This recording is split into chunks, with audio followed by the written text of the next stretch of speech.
Are you in the market for a new sizing die? I'm going to show you the Micron line from Bullet Central. Let's go take a look. Before we get started, if you see anything in this video that you want to order, use this code Micron15 to save 15% off your entire Micron order. That's a pretty darn good deal. And with that, let's get started. Here is the Micron die system, and I'm going to show you all the parts that are involved. And one of the things about this is that if you are looking for an all-in-one done system, this is a really good die to look at. And here's what they've done. You have a sizing die. Okay, so this is going to be, I don't want to say a normal sizing die, but it is a really well done bushing sizing die.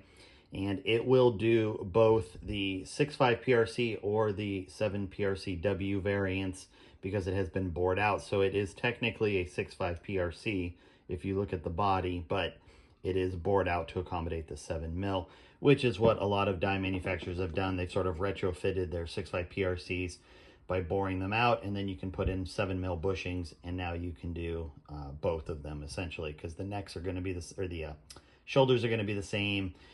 Everything about it is going to be really pretty much the same except for the actual bushings you use.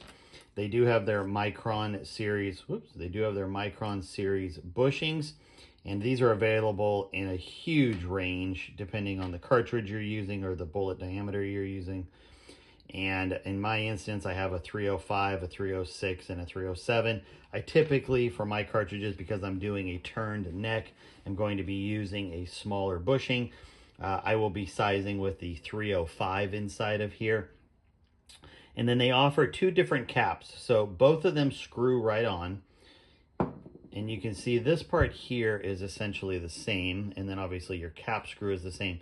The big difference is that what it's going to come with as a standard die is going to be this decapper. And this is your normal, all the way through kind of system.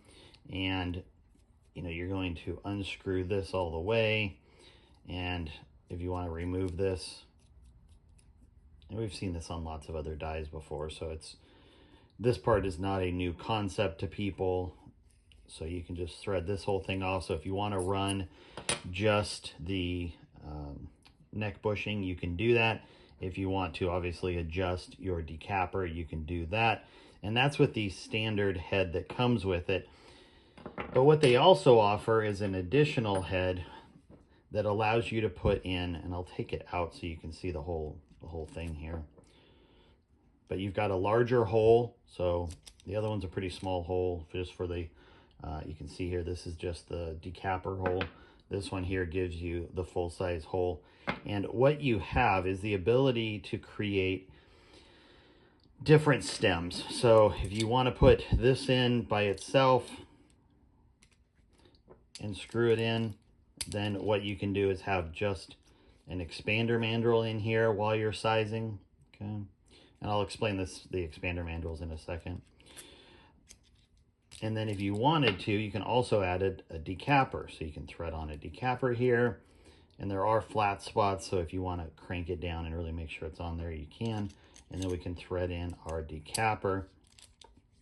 Everything they do is going to be engraved on it, so you don't have to worry about making sure you keep it in the right bag or anything like that. So your bushings are going to be engraved on the top, and then if you look at the expander mandrels, they are engraved right on top here, and it'll be really tough for me to actually show you, but take my word for it, they have a little engraving here so that if you forget what it is. And I appreciate that. There's some other brands that do some really big engraving where you can see it. And, honestly, these are a little tough to read. I did have to put on my readers to see it. In fact, at first, I didn't even think that it had the engraving. And, my eyes have been slowly slipping with age. But as soon as I put on my readers, it was easy to see. So if you have good eyes, it shouldn't be a problem to see it, but it's right up here.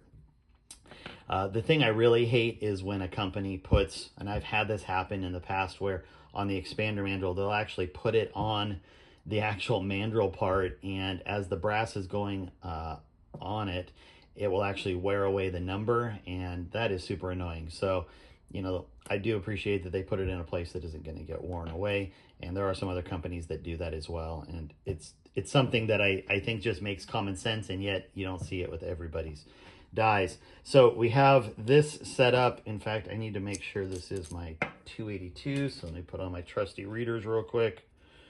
So yes, so this is my 282 expander, and we're going to go ahead and put it in here.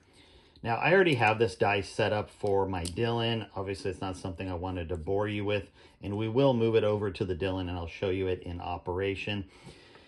But I will stop and just say, I love the system. I think it's a great way for people who like to work in an all-in-one setup where they can decap, they can expand, and size their neck all in one operation. So as the brass is going in, it's going to be sizing the body. It's then going to size the neck. And then on the downstroke, you're going to be pulling it past the expander mandrel where it is going to pull it out.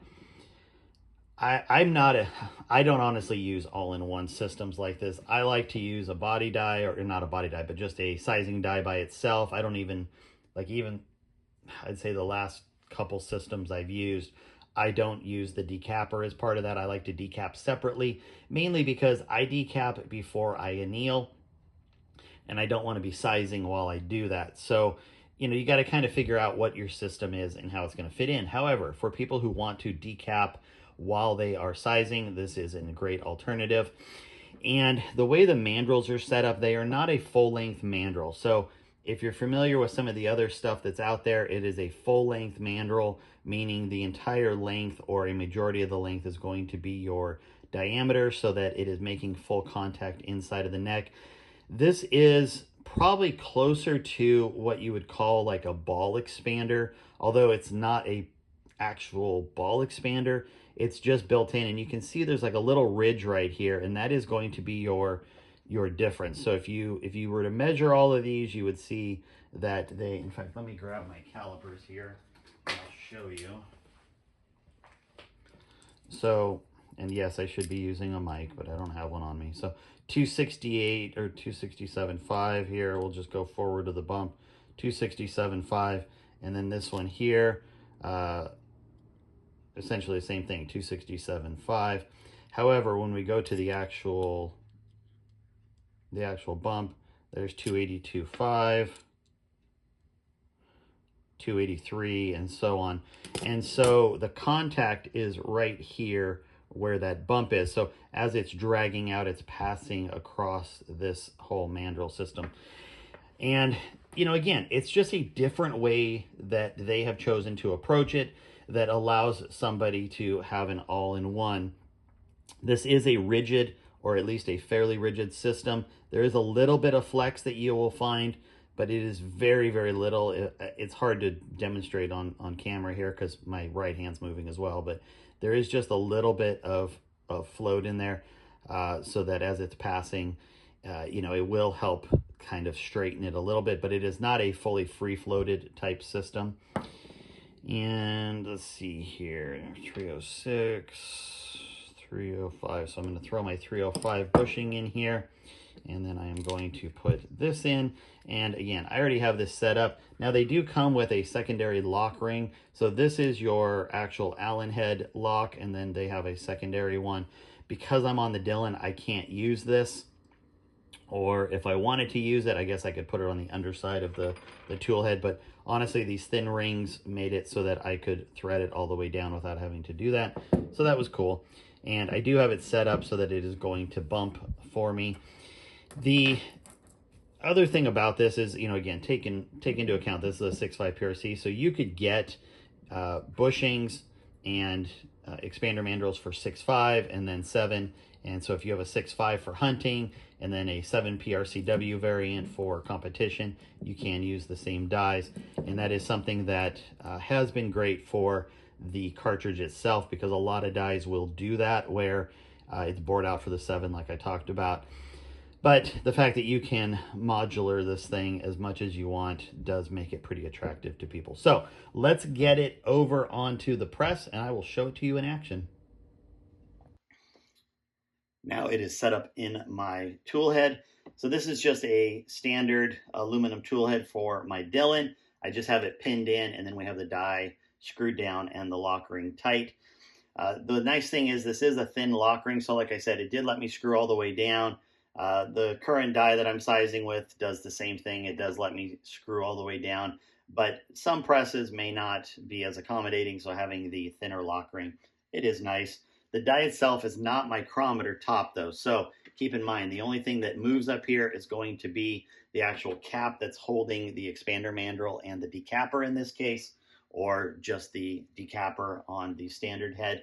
So if you want to make adjustments, either add or decrease shoulder bump or move your die, you will have to loosen the lock ring, tighten, or screw down the die, loosen the die up, and then tighten the lock ring back down. I've already done that because I don't want to bore you with it, but it was the basic procedure of running the shell plate up, screwing the die all the way down till it touched, and then lowering the shell plate, moving this down just a little bit, and then running a piece of brass up, taking a measurement, and then moving the die accordingly. It took 3 or 4 adjustments until I got there, but I was happy with where it is now bumping.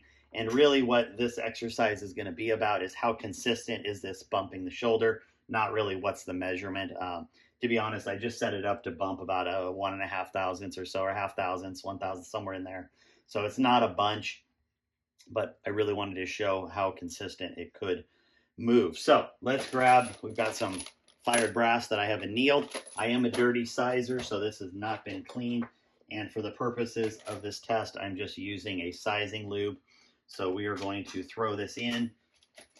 And I don't want to have to waste your time with watching the machine load all the brass. So we're just going to preload it here. And we're going to go ahead and throw this in. So there's 2 things that we want to look at when we are done sizing here. The first one is how consistent is the shoulder bump. The second one is how consistent is the expander portion of this. So I'll be using some gauge pins to see what fits and what doesn't fit, and that'll tell us how consistent that internal dimension is. So let's get this fired up. And I just got a plain my catch bin over here to get them. Obviously, I don't have anything to decap, so there's no decapping. If I was decapping with this die, I would want to run it in station 1. That way it uses the decapping function of the Dillon. You cannot decap in station 4 like I have here.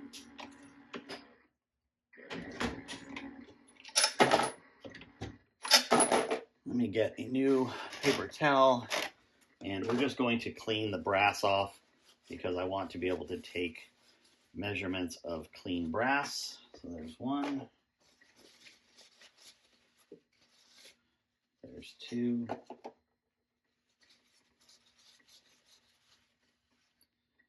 3 and 4.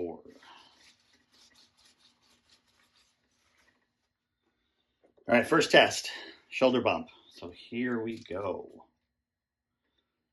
-1 thousandths.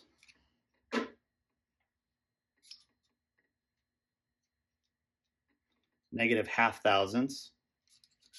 And I know the screen can be hard to read because of the glare, but -0.5 thousandths. -1 thousandths. So everything's within 0.5 thousandths. That is definitely within what my tolerance allowance is. And here's 2 reasons why. 1, it just doesn't matter. It's enough, even if it's 0.5 thousandths perfectly measured. I don't care. That's you're not going to see the difference on paper. As long as that 0.5 thousandths is below touching. Now, this is a pretty short shoulder bump. You do want to make sure you test it in your chamber and make sure that you don't have some that are hitting the shoulder and some that aren't. But in my particular case, I would typically be bumping 2 to 3 thousandths. So if it's 2, 2.5, 2, 2.5, I don't really care. None of it's going to be hitting the shoulder, and that 2.5 isn't going to show up on paper for me. The other reason is, as good as these Mitutoyo calipers are, the 0.5 thousandths is not a true reading because it's only a 0 or a 5. So it isn't until we get to the thousandths that we get an actual 0 to 10 number. And that's really going to be where any kind of real measurement is going to begin. And if you talk to serious machinists, they'll tell you it's really the number left of that, which on this would be the hundredths. But I think we're all pretty comfortable with a good set of calipers and measuring to the thousandths, or at least I am. So shoulder bump, we're good. Now let's grab, I'm going to grab a 281 gauge pin here. And let's see. Okay, so 281 gauge pin slides right in. Okay. I'll just do all 4 of them here, but you can see that the 281 gauge pin like butter. Okay, so that was 281. So what we're going to do now is we're going to grab the 281.5 gauge pin. And let's see how that works. So that does not fit. Now I think these are all pluses, so it's an equal measurement on these. They're all the same ZZs. So 281.5 does not fit. So that tells me that it is very consistent. What I would not want to see in this particular case is that the gauge pin lets 281.5 go into some of the cases, but not all of the cases. Now, if I had something in between 281 and 281.5, I could probably test that out and see, how fine that is. But really, most people are going to be working in half thousandths on their mandrels. So the fact that the gauge pin or the expander mandrel lets the gauge pin go in for 281 but not 281.5 tells me that it's a pretty consistent internal measurement. So there is that. Now I typically run a brush inside my neck just to kind of clean it out a little bit. I have some dies that let me brush while I am loading here, and that just kind of helps get anything out of the neck. And these would obviously go into the tumbler just to knock off the lube, although I will say using Eric's method of a case lube and then just wiping them off, it's really not that bad. Not as bad as I've sort of set it up to be. So that is definitely an option that you can look at as well. These are nice and clean, just wiping them off with a towel, and there's nothing inside the necks compared to when I spray with my one shot. But either way, I've had pretty good success with that. So that's it. That is the Micron sizing die. I've shown you some of the options in it, and if you're in the market for a different kind of die or maybe something a little bit nicer, it's one to consider. So you guys have a good one. Get out there and shoot. We will talk soon.